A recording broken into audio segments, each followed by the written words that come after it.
With me now is General Sir Richard Barrons, a retired senior British Army officer who led high-level operations in several countries, including Afghanistan, and Kate Clark, who's a co-director of the Afghanistan Analysts Network and a former BBC correspondent. She was evacuated from Afghanistan a week ago. Welcome to you both. Let me start with you, Sir Richard. When we see these images of absolute hysteria and throngs of people at the gates of the airport and then empty planes, almost empty planes taking off, what's going wrong there? So I think we have to recognize that this evacuation people relies on the consent of the Taliban. And there are many people who really want to be on those planes and should be on those planes who are in Kabul, and they are terrified that if they present themselves at a Taliban checkpoint on the outskirts of the airport, that they'll be arrested or shot. So although we have the ability to fly people from the airport, we don't have the ability to get those people to the airport, and that's why there's a major gap. Kate Clark, the people that used to work for you and with you, is that the experience that they're having? They're just too afraid to go to the airport to try and get on those planes? It's been a really mixed picture. I've got friends who've been beaten back. One family that I know, they were being whipped and then had a gun in their face. They left the airport rather than stay there. Another friend managed to get on a plane. It's been a really, really mixed experience, and it takes a lot of guts to actually get into the airport and a lot of luck. Do you think it would have been easier, and I'm going to ask you both this question, but first UK, do you think it would have been easier, as some people have suggested, if Bagram Air Base, which is the kind of centre of the NATO operations for decades, would still be open? Well, I guess it might have been easier if the foreign powers had tried to get their people out first rather than their troops. Right. But of course, this is sort of with hindsight, because no one quite expected Afghanistan to collapse quite so quickly. Although one would have expected the British government and the American government and others to have had some sort of scenario planning for what would happen if, instead of pursuing the peace talks that the Americans blindly, willfully blindly assumed that the Taliban were going to pursue, actually did want to go for military victory and would try this mass offensive.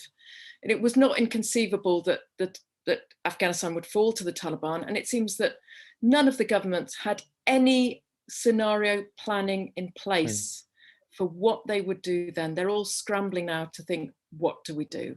So Richard, you're a former military planner. All sorts of questions. Sorry to interrupt you, Kate. So Richard, you're a former military planner.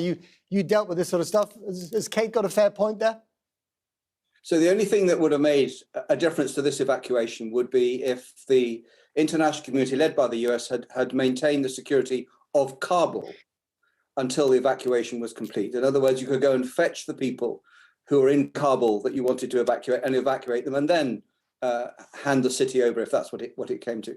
I mean, the pass was sold exactly as described when the Taliban took Kabul, and we hadn't even begun the evacuation. But I mean, we've had intelligence reports, for recent months that the Taliban were taking over one checkpoint after another in other parts of the country. I mean, I don't understand. I think many people don't understand how we could have got it so wrong, Richard. So you're absolutely right. Not even the Taliban thought that it would go this quickly or this successfully. So everyone is surprised. And I think what we didn't anticipate and nobody anticipated is a combination of three things. One, the Taliban pushing on very hard with a well-resourced, well-equipped force. Two, the people in many provinces and districts seeing the Taliban coming, that they were now going to side with them. And so they made an accommodation. And when that happened, the third thing is the Afghan security forces wondered quite who they were going to fight for. And then they looked over their shoulders and they saw the Americans had gone and their own leadership crumbling. And so they melted away. Kate, I mean, we spent far too much time talking just about the airport, but that's where, the cameras can get. What is the picture that you're getting from your people or your friends or colleagues in the rest of the country? It's a very mixed picture. And I think, one of the problems is that it's been quite relatively bloodless, but it's a military takeover of the country. And in many, many places, the Taliban are not welcome. That's absolutely obviously the case in Kabul. and we're seeing, civil demonstrations, some signs of resistance. This is a restive population. The Taliban are not used to governing big cities. They will have problems sooner or later, but it's not the only problem. They don't have the forces to oppressively control the country. There are places where people do not want them in charge. We could be seeing changes or bloodshed, or I'm not sure what, but this is not a stable situation yet. This is just the beginning then. Richard, a final one to you. President Biden, literally a few minutes ago, has said it'll take a month to get everyone out. He's already extended that deadline a little bit because originally it was at the end of this month. Is he realistic? Well, better ask the Taliban, because this entire thing depends on them agreeing it will take a month. But I think the challenge is the one we talked about a moment or two ago, that we have the capacity to take people out, but we're confined to the airport. The people we need to take out are in Kabul, frightened for very good reasons, and are unable to take themselves to the airport safely. And so we could sit on the airport for 2 months or 3 months, but if they can't get there, then this will finish rather sooner. And unless the Taliban find a way of reassuring us and these many people that of course, if they want to go, they can go, this seems to me that it'll run out of steam before the end of the month. What a situation. Sir Richard Barrons, Kate Clark, thank you very much to both of you.